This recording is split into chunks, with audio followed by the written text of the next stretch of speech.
Hi, everyone. Welcome to College in Real Life, College IRL. Today, I want to talk to you a little bit about how to survive the admissions process. Some of you may be feeling a little bit nervous right now. This is the first time anybody in your family might be applying to college, or you honestly just don't really know where to start. I actually work at a university, and at one point, I was a college prospective student just like you.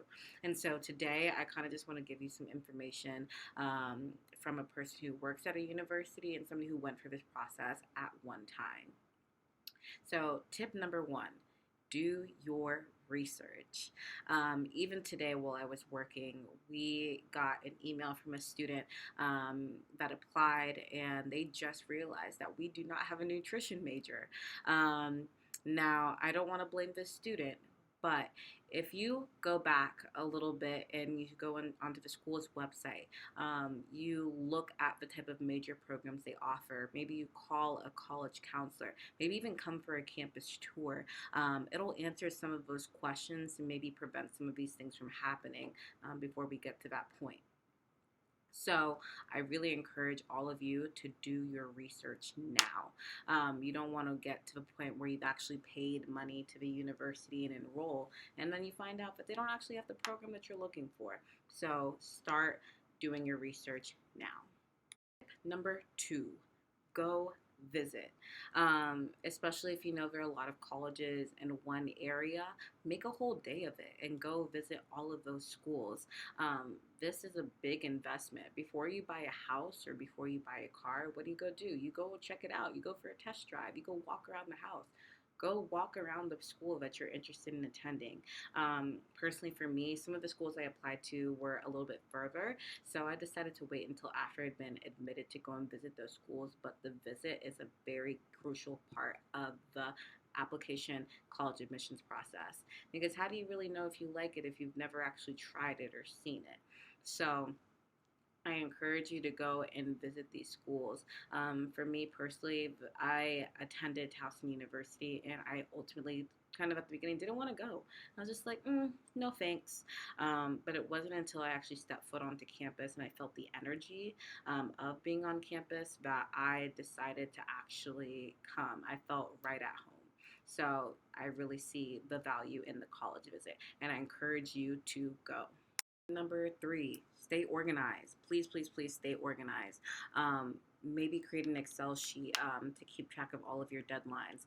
Deadlines for schools change from year to year, and we don't all have the same deadlines. Some schools are November 1, some are November 15th, some are December 1, some are February. So you want to make sure you keep track of that so you don't miss any deadlines. Some students even go out and create a whole college email for college admissions so they can just keep everything in one place. You want to make sure you start early with your FAFSA. You want to make sure that you have transcripts and everything where they're supposed to be. So I really encourage you to keep organized. It's one of the most important things I think I'm going to say during this video.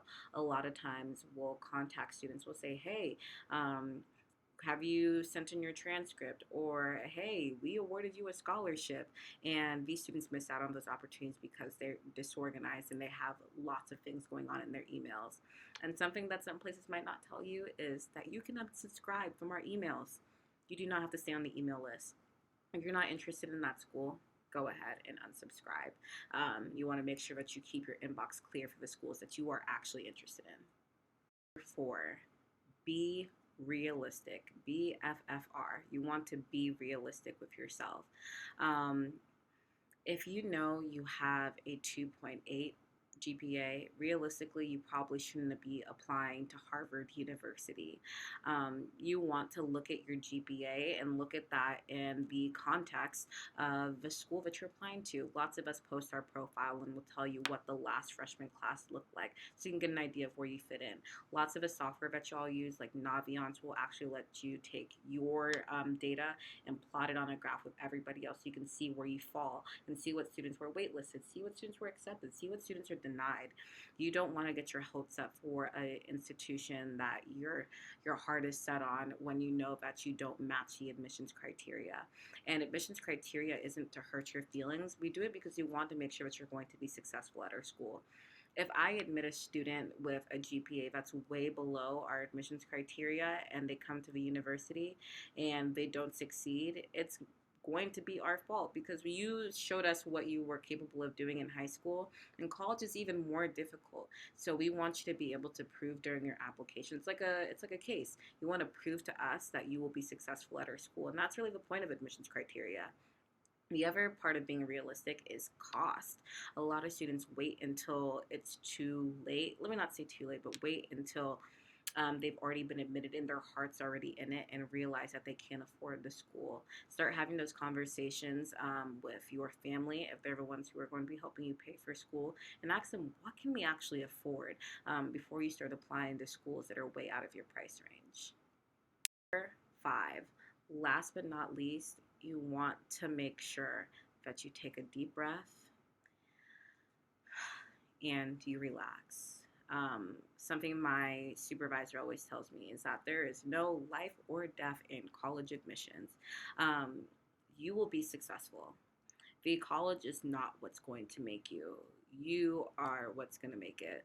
It's not the degree, it's the person behind the degree, okay? So don't stress during this process. I know with the essays, the test, the stuff going on at school, things going on at home, but it can start to become really overwhelming.